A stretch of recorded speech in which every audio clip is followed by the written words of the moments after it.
Buenas tardes. Por el multimedio, Tiro al Blanco. Bajo la... Tiro al Blanco nueva vez con ustedes.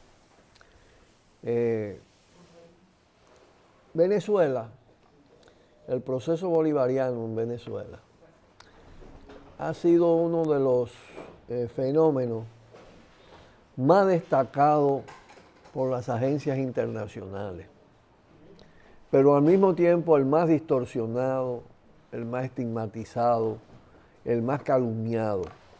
Yo creo que es difícil encontrar en la historia reciente de la comunicación que un país en un periodo determinado haya sido objeto de tantas mentiras, de tantas calumnias. Eso ha sido lo de Venezuela, independientemente de que usted pueda tener o no una actitud totalmente complaciente, una actitud de respaldo pero crítica, una actitud incluso de adversario de ese proceso, adversaria de ese proceso. El hecho real es que la cantidad de mentira abruma. Al mismo tiempo, Honduras es como una especie de vacío, de hoyo. Ahí se ha tapado toda la bestialidad. Se ha distorsionado totalmente la situación. Al punto que incluso en el día de hoy, las agencias internacionales han sido capaces de entrarle a Venezuela y silenciar lo que está pasando en Honduras. Esto porque Venezuela es una presa codiciada del imperialismo occidental y especialmente de Estados Unidos, por su petróleo, por sus riquezas minerales, por su enorme riqueza en biodiversidad, en agua, en bosque, en minerales valiosos. Y en consecuencia, como es ambicionada por ese imperialismo voraz, como ese proceso no les responde, no se pliega, independientemente de sus aciertos y de sus errores, si hay un acierto que destacar es la soberanía del proceso bolivariano. Y eso no lo tolera el imperialismo. Y mucho menos en esta fase en que se ha tornado sumamente destructivo, sumamente delincuente, sumamente mafioso. Por esas mismas razones dieron el golpe en el 2009 en Honduras, porque Honduras se le iba de la mano. Zelaya comenzó un proceso de inicio de reformas salariales, anuncio de reforma agraria, pero además se incorporó a los países del ALBA, restableció las relaciones con Cuba, se alió a Venezuela, fue beneficiario de Petrocaribe y ahí no. Estados Unidos y todas las fuerzas subordinadas a su poder, que son muchas en el continente y particularmente también en Honduras, porque se tratan de burguesías sumisas, lacayas, como se le decía y se le debe seguir diciendo, lacayas, entreguistas, que también se han tornado mafiosas y que hacen alianza en la corrupción, en la impunidad, en la antidemocracia. Entonces, esas son las democracias de Estados Unidos, los que actúan de esa manera. Si se zafan de ahí ya son dictadores o están respondiendo a los dictados de otro país. Y entonces a Zelaya le dijeron chavista, y que estaban con el dictador de Venezuela, el dictador que había hecho como 10 elecciones, respetando absolutamente los resultados. Sin embargo, en Honduras, después del golpe, se impuso Lobo por un fraude. Y después de Lobo se impuso el tal Juan Orlando Hernández por otro fraude. Y ahora, pese al fraude, a la dictadura constitucional que impera ahí, al control de todos los poderes, la gente buscó una vía y buscó a Salvador Narral, apoyado por Zelaya, por el partido de Zelaya, e intentó colarse en el sistema electoral viciado, fraudulento. Estaba claro que a quien le dan golpe no le van a permitir por las buenas volver.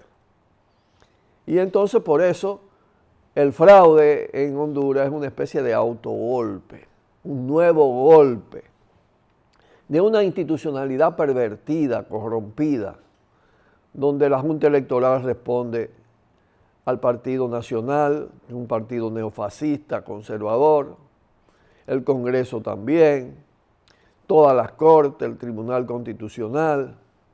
Como aquí, es un modelo, y además es un modelo mafioso. En el caso incluso de Honduras, un país en el que es 225 súper ricos, con fortuna cada uno de ellos superior a 150 millones de dólares, 17 familias controlan todo, incluyendo el manejo de las divisas que producen los trabajadores y las trabajadoras en el exterior, especialmente en Estados Unidos y en California en Estados Unidos. Es decir, 3.000 millones de dólares lo maneja esa gran burguesía delincuente a su antojo. Entonces ese país está además bajo la férula de políticos mafiosos que se han asociado y militares a los principales cárteles de la droga mexicana, al de Sinaloa, al de Jalisco, al cártel de los Zetas, es un narcopoder, pero nada de eso lo dicen los medios de comunicación en la República Dominicana, mucho menos en el mundo. Es decir, las agencias lo que publican es otra cosa. De todas maneras, la verdad tiende a abrirse paso, quieren imponer, ya el Tribunal Electoral está presto a eso, al JO, y eso le va a salir muy mal porque ese pueblo está decidido, está indignado, movilizado y se va a rebelar en grande. Pausamos y volvemos. Decíamos que aquí tenemos una dictadura constitucional también, con un Estado que es una suma de mafias articuladas a grupos empresariales, al narcotráfico, a los altos mandos militares del país. Son mafias políticas, empresariales, militares y policiales, que se han ido develando. Toda la mafia alrededor de Odebrecht, que incluye al presidente de la República de manera relevante, la mafia de OISOE, todas terminan en el Palacio, se conectan al Palacio.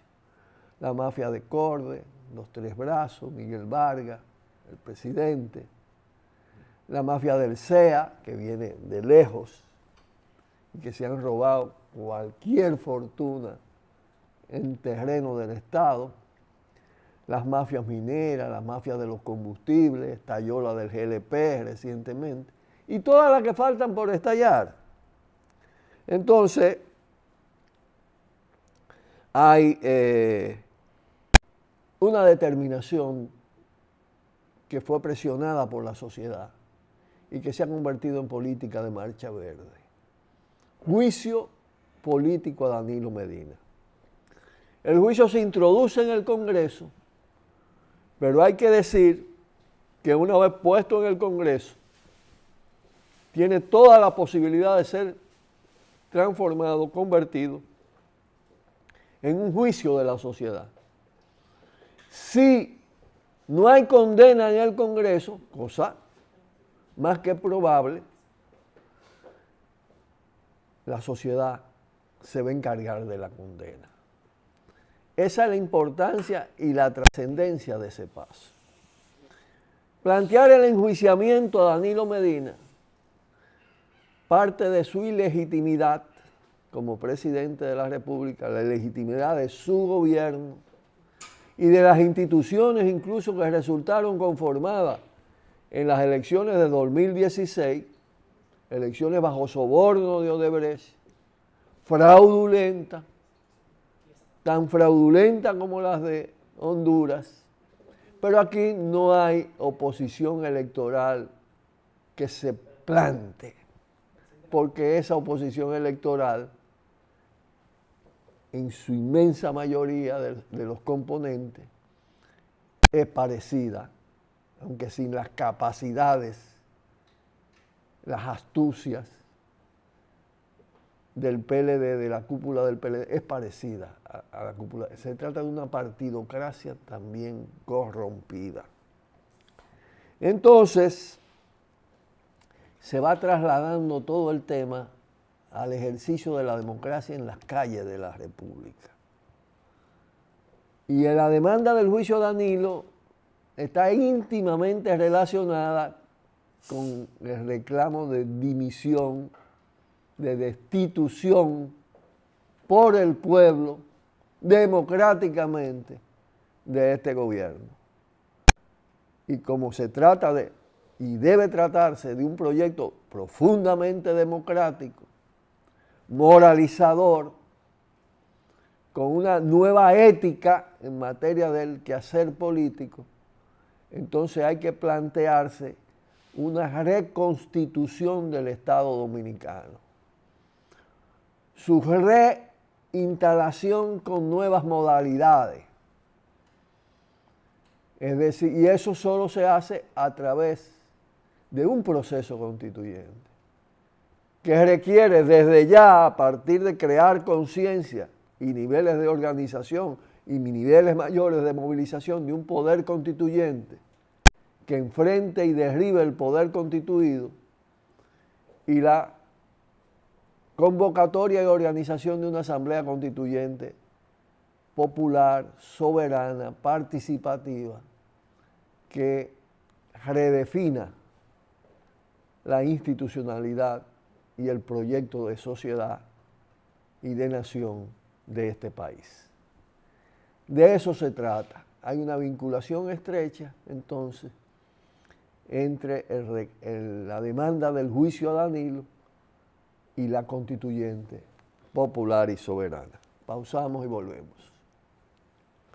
Cierto que, como dice el periódico Hoy de Hoy, la reelección no es una cuestión de leyes, de constitución en este país y en la mayoría de los países. La constitución, la reelección tiene un elemento común, que la determinación de una persona y un conjunto que liderea o que jefea, porque en algunos casos ni líderes son, de mantener ese gobernante. Lo que no dice el periódico Hoy, que en el caso de la República Dominicana, como también se exhibe ahora mismo en Honduras, el interés de reelegirse está muy vinculado a las posibilidades de enriquecimiento en casos como este. En el caso de Leonel, de Danilo, eso ha sido determinante, combinado naturalmente con el egocentrismo, con la ambición personal,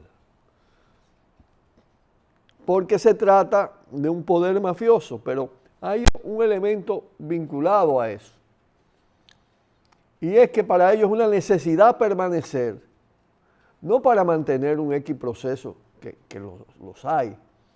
Hay gente que se reelige para que el proceso se mantenga o hasta se profundice, los cambios positivos. Y ahí están los logros de esos procesos, generalmente de izquierda. Pero en este caso es para preservarse, para garantizar su impunidad y la de los suyos, para garantizar su libertad. La reelección está vinculada a la libertad personal. ¿Por qué? Porque son potenciales reos. Si pierden los resortes del poder, son susceptibles de ser enjuiciados, de ser condenados, de que su fortuna les sea confiscada. Entonces se aferran hasta lo irracional al poder. Se aferran hasta lo irracional. Y eso es lo que explica que en medio de un descrédito tan grande, reflejado por todas las encuestas, con un mínimo de seriedad, Danilo Medina esté pretendiendo reelegirse. Es aferrado a un poder podrido para proteger su propia podredumbre. No es otra cosa. Pero eso jamás lo analizan estos diarios, estos medios, estos comentaristas que en fin de cuentas quieren preservar el sistema. Unos son bocinas, otros están bajo el soborno, en sentido de la relación de complicidades, de los favores que le da el Estado a esas empresas, y otros sencillamente le es de beneficio propio ocultar toda esa situación, porque ellos forman parte de todo ese entramado. O en el mejor de los casos, no quieren decir estas cosas que tienden a subvertir el orden establecido, a que se crezca la desconfianza, se potencia el descrédito, se potencia la indignación y crezca la rebeldía. Entonces, por eso, todos estos silencios, medio silencios, verdades y medias verdades, con cantidad de cosas tapadas y ocultas, para preservar un poder que de toda manera va a ser barrido. Porque esto no se sostiene por mucho tiempo. Esto ya tiene señales de colapso. Y intentar por la fuerza imponerlo es para que le vaya peor. Así ha pasado recientemente en Honduras. En ese espejo hay que verse. Nos despedimos por el día de hoy. Estamos apenas en el inicio de esta semana, pero ya aproximándonos a la cena fiesta de fin de año de la Izquierda Revolucionaria en el CODIA, el 22, viernes 22 a las 8 de la noche. Entrada a 400 pesos, con amistad, solidaridad, cariño y naturalmente una buena cena, buen baile y unos traguitos. Nos despedimos de ustedes por hoy. Por el multimedio, Tiro al Blanco, bajo la coordinación y participación de Narciso Isa Conde. La verdad sin dobleces, para hacer realidad los ideales del Coronel Camaño y el inmenso Che Guevara. Cuidado, Tiro al Blanco.